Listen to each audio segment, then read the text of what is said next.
recognize yourself. Be thankful to God what God has kept you.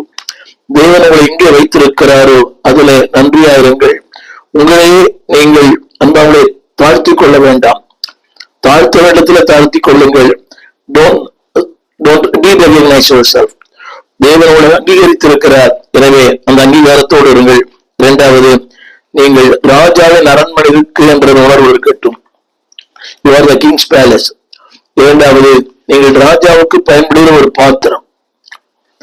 நான் சொன்ன அந்த 1 அதிகாரத்துல எல்லாமே அரண்மனையில் இருக்கிற பாத்திரங்கள், அரண்மனையில் பயன்படுத்தப்படுகிற விளக்கு, அரண்மனையில பயன்படுத்தப்படுகிற எண்ணெய். எனவே you are the king's palace and also you are the king's use. ராஜா உங்களை பயன்படுத்துகிறார். எனவே நன்றாக கவனிக்க வேண்டும். தேவன் தான் உங்களை நிறுத்தி கொண்டு வந்திருக்கிறார். எனவே நீங்களாகவே அந்த இடத்தை விட்டு மாற வேண்டாம். இன்றைக்கு அநேகர் நான் பார்த்திருக்கிற ஊழியத்துல மேய்ப்பர்கள் ஊழியத்துல சிறப்பு இல்லை, பொருளாதாரம் இல்லை, வாழ்க்கை அதாவது மக்கள் பாராட்டுவதில்லை. உடனே தங்கள் அழைப்பை சுவிசேஷமாக மாற்றிக் கொள்கிறார்கள். They don't want to be evangelist. அது எளிதான வேலை, நான் தவறாக சொல்லவில்லை. ஒரு 3 பிரசங்கம் தான் போதும்.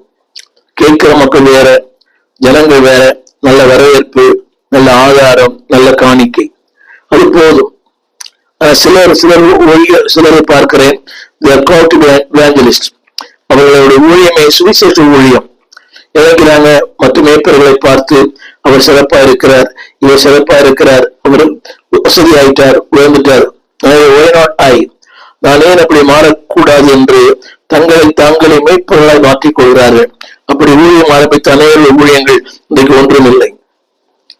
யோசித்து பாருங்கள். டாக்டர் டிஜிஎஸ் அவர்கள் சபை ஆரம்பித்திருக்கலாம், அவருடைய அழைப்பு இல்லை. சகோதரர் மோகன்சி சபை ஆரம்பித்திருக்கலாம், அவருடைய அழைப்பு இல்லை. யாராய் கர்த்தர் அழைத்திருக்கிறாரோ அவராக இருங்கள். Don't change your calling. Be there what God has kept you. நான் சொல்ல வந்த வார்த்தை பல நேரங்களில் இருக்கிற அசல் என்னவென்றால் we are unnoticed. நீதிமொழிகளின் புஸ்தகம் 15 அதிகாரம் 3 அந்த வார்த்தை என்று சொல்கிறது, கர்த்தருடைய கண்கள் எவ்விடத்திலும் இருந்து நல்லோரையும் தீயோரையும் நோக்கி பார்க்கிறது. அப்படியானால் அன்பானவர்களே, அவரை நோக்கி பார்க்கிறார். ஒரு மேய்ப்பனா இருக்கலாம், ஒரு மூப்பனா இருக்கலாம், ஒரு சுவிசேஷகனா இருக்கலாம், ஊழியனுக்கு உதவி செய்ய ஊழியனா இருக்கலாம். வேறெவர் யூ ஆர், வார்த்தை சொல்கிறது, கர்த்தரின் கண்கள் எவ்விடத்திலும் இருந்து உங்களை நோக்கி பார்க்கிறது. ஒரு பிரபலமான ஊழியை நோக்கி பார்க்க அதே கண்கள் உங்களை நோக்கி பார்க்கிறது. பட்டணத்தில் ஊழியம் செய்ய